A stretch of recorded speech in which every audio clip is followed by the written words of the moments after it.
আচ্ছা, আমি যদি বলি ব্যাটম্যানের সব থেকে ভয়ঙ্কর ভিলেন কোনো ক্লাউন না বা কোনো মাস্টার মাইন্ড না, আমি যার কথা বলছি তার নিজের কোনো মুখ নেই, তার নিজের কোনো পরিচয় নেই। না ভাই, সে জোকারের মতন এত ক্যাওস পছন্দ করে না, পেঙ্গুইনের মতন এত ক্ষমতা লোভীও না, এবং রিডলারের মতন এরকম ধাঁধাবাজও না যে চারিদিকে রিডেল ছেড়ে যাবে। তাহলে কার কথা বলছি? সেটা হচ্ছে ক্লেফেস। তবে হঠাৎ ক্লেফেস কেন? চারিদিকে ক্লেফেসকে নিয়ে আলোচনা কেন হচ্ছে? অবভিয়াসলি ক্লেফেসের একটা টিজার এসেছে এবং আপনাদের জানা প্রয়োজন যে কেন এই সিনেমাটা ইম্পর্টেন্ট, একই সাথে কে এই ক্লেফেস, মানে সে কে আসলে, কোথা থেকে আসলো, খায় না মাথায় দেয়, এবং কেন এটা ব্যাটম্যান ইউনিভার্সের সব থেকে ডিস্টার্বিং একটা চরিত্র হতে চলেছে। দেখুন, আপনি যদি এই ক্লেফেসের নামটা না জানেন তো আপনার জানা প্রয়োজন, কারণ এটা নতুন কোনো চরিত্র না, এটা অনেক পুরনো একটা চরিত্র যখন ডিসি কমিক্স ডিটেকটিভ কমিক্স নামে পরিচিত ছিল। 1940 সালে ডিটেকটিভ কমিক্সের 40তম ইস্যুতে ফার্স্ট ক্লেফেসকে ইন্ট্রোডিউস করা হয়। প্রথম ক্লেফেসকে ইন্ট্রোডিউস করার পর আমরা বহু চরিত্রকে ক্লেফেসের রূপে দেখেছি, যার মধ্যে দুটো খুবই পপুলার।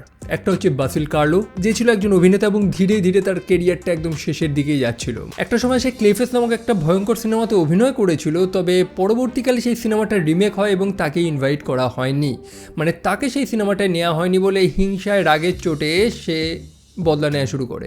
দেখুন, সে এতটা মানসিকভাবে ভেঙে পড়েছিল বলেই সে এই বড় স্টেপটা নিয়েছিল, সে ক্লেফেসে পরিণত হয়েছিল।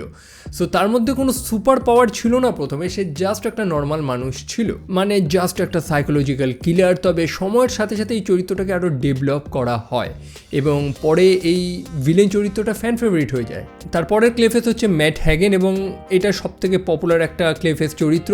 আর 2026-এ যে সিনেমাটা আসতে চলেছে বা যেটা টিজার নিয়ে আমরা আলোচনা করছি, সেটাতেও ম্যাট হ্যাগেনই থাকছে। এই ভিলেন চরিত্রটাকে ধীরে ধীরে ডেভেলপ করা হয়, তার মধ্যে অনেক সুপার ন্যাচারাল অ্যাবিলিটিস চলে আসে, এই যেমন শেপ শিফটিং, সে ইচ্ছে মতো নিজের রূপ পরিবর্তন করতে পারে, তারপর সুপার স্ট্রেংথ, স্ট্যামিনা, এগুলো তো আছেই। তবে আবারও সেই কথা যেটা শুরুতেই বলে দিলাম যে কেন এই ক্যারেক্টারটা এতটা ইম্পর্টেন্ট, মানে আমরা ভিলেন তো কম দেখিনি, অবভিয়াসলি ডিসিতে একটার পর একটা ডার্কেস্ট ভিলেন রয়েছে, তো আমরা এইটাকেই কেন ইম্পর্টেন্স দেব?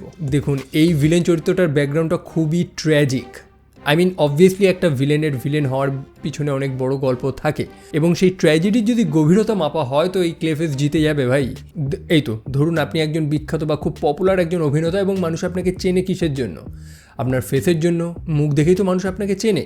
তবে কোনোভাবে যদি আপনি সেটাই হারিয়ে ফেলেন, আপনার মেন পরিচয় যেটাতে আপনি এত ফেমাস, সেটাই যদি না থাকে, সেটাই যদি পরিবর্তন হয়ে যায়, তাহলে কি করবেন? আপনি সর্বস্ব চেষ্টা করবেন নিজের আগের লাইফটাকে ফেরত পাওয়ার, আগের সব কিছু ফেরত পাওয়ার জন্য, এবং সে সেটাই করে। সে তার নিজের আগের মুখটা ফেরত পাওয়ার জন্য এক টাইপের এক্সপেরিমেন্টে অংশ নেয় এবং সেখান থেকেই সব কিছু চেঞ্জ হয়ে যায়।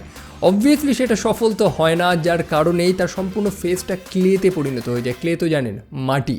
সে নিজেকে আর আগের মতন ফেরত পায় না, বরং একটা শেপলেস মনস্টারে পরিণত হয়ে যায়, যার নিজস্ব কোনো আকৃতি নেই, যার নিজস্ব কোনো পরিচয় নেই অ্যাকচুয়ালি। আর এটাই তো তার সব থেকে ট্র্যাজিক স্টোরি, যে সে সবাই হতে পারবে, সে চাইলে সবার মুখ নিতে পারবে, সবার রূপ নিতে পারবে, তবে তার নিজস্বতা বলে আর কিছু নেই, সে নিজে আর কেউ না। এটাই ক্লেফেসকে ভেতর থেকে ভেঙে দেয় এবং একটা সাইকোলজিক্যাল কিলারে পরিণত করে। দেখুন, ডিসিতে অলরেডি কিছু গভীর মাপের ভিলেন আমরা দেখেছি, যাদের কিছু ডিপ সাইকোলজি রয়েছে। একজনকে তো গোটা দুনিয়া চেনে, সেটা হচ্ছে জোকার, যে সব কিছুর মধ্যে একটা ক্যাওস চায়। অন্যদিকে পেঙ্গুইন, সে তো গভীর জলের মাছ, যে সম্পূর্ণভাবে আন্ডারওয়ার্ল্ডটাকে কন্ট্রোল করতে চায়। অন্যদিকে রিডলার আছে, যে নিজের ইন্টেলিজেন্সটাকে প্রুভ করতে চায়, অর্থাৎ সে মানে সে বিশ্বাস করে যে সে সব থেকে স্মার্ট একজন মানুষ এবং সেই স্মার্টনেসের দিক দিয়ে তাকে কেউ হারিয়ে দেখাক।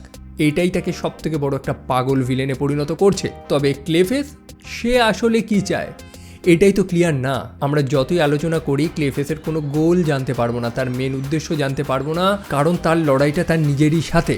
যেমনটা বললাম, সে সবাই হতে পারবে, কিন্তু সে নিজে আর হতে পারবে না। নিজের পরিচয় হারানো, নিজের উপর দিয়ে কন্ট্রোল হারানো, সে নিজেই জানে না যে সে আসলে কে। আর এটাই ক্লেফেসকে ডিসির এতগুলো ভিলেনদের থেকে সব থেকে আলাদা করে রাখে। দেখুন, ক্লেফেসের যে মুভিটা হতে চলেছে, এটা টিপিক্যাল ডিসির ভিলেন স্টোরি না, বা কোনো ভিলেনের ব্যাকগ্রাউন্ড বা নর্মাল ডিসি সিনেমা হতে চলছে না। এটা এক টাইপের সাইকোলজিক্যাল হরর। ক্লেফেস জাস্ট কোনো অ্যাকশন ভিলেন না, একটা হরর কনসেপ্ট। এটাকে আমরা বডি হররের ক্যাটাগরিতেও ফেলতে পারি। এই যেমন তার মুখ গলে যাচ্ছে, তার পরিচয়টা মুছে যাচ্ছে, সে বিভিন্ন শেপ নিয়ে নিচ্ছে, তার আকার পরিবর্তন হয়ে যাচ্ছে, মানে সে নিজের উপর থেকে কন্ট্রোলটা হারিয়ে ফেলছে।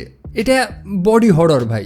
অন্যদিকে এটা একটা সাইকোলজিক্যাল হরর, কারণ সে নিজের পরিচয় জানে না, নিজের তার পরিচয় নেই, প্রতিদিন আয়নায় সে নিজেকে দেখে এবং ভাবে যে এটা আসলে কে। মোটামুটি টিজারে আমরা যেটুকুনি দেখতে পেরেছি সেটা দেখে যেটুকুনি আমরা বুঝেছি যে মেন গল্পে একজন অভিনেতা থাকছে, একজন অ্যাক্টর, যার লাইফটা ঠিকঠাকই চলছিল, তবে হঠাৎ করে একটা দুর্ঘটনা ঘটে। আমরা দেখি কিছু মানুষ তার উপর আক্রমণ করে, কিছু গুন্ডা সুন্ডা আছে যারা তার মুখটা চিড়ে দেয়। মানে এখান থেকেই তার ট্র্যাজিক স্টোরিটা শুরু হচ্ছে।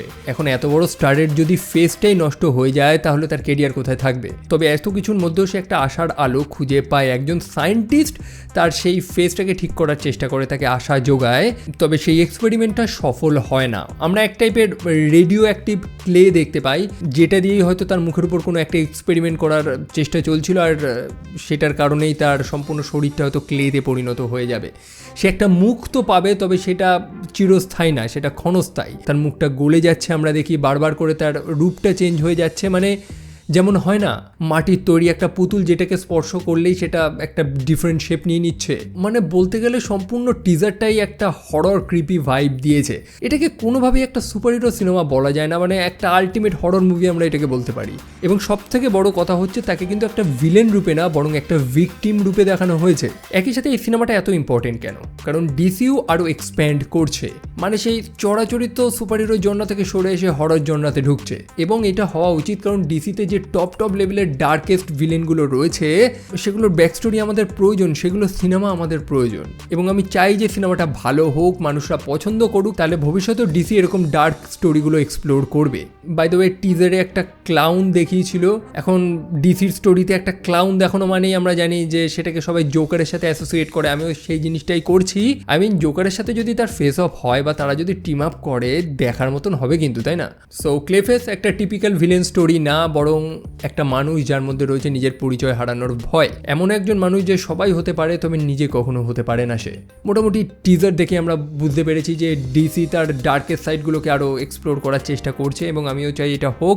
একই সাথে এটা জাস্ট একটা টিজার, এটা কিন্তু ট্রেলার না। মানে এখনও অনেক কিছু ডিটেলস আসা বাকি রয়েছে। ট্রেলার বেরোলে তো আমরা আরও অনেক কিছু জানবো, এবং অবশ্যই সেটা নিয়ে আমার চ্যানেলেও ভিডিও বানাবো। তো আপনারা কিসের অপেক্ষা করছেন? যদি চ্যানেলটা সাবস্ক্রাইব না করে থাকেন, আপনাদের জন্য রেগুলার এরকম ইনফরমেটিভ ভিডিওগুলো বানাই। চাইলে শেয়ার করতেই পারেন, কার সাথে শেয়ার করতে হবে এটাও আপনারা জানেন। অ্যান্ড বাই দ্য ওয়ে, আমাকে সোশ্যাল মিডিয়াতে ফলো করতে একদমই ভুলবেন না। প্রত্যেকটা লিঙ্ক সেখানে রয়েছে, সেখানে অবশ্যই আমাকে ফলো করবেন। তো দেখা হচ্ছে পরের আর একটা ভিডিওতে। চলো, টেক কেয়ার অ্যান্ড বাই।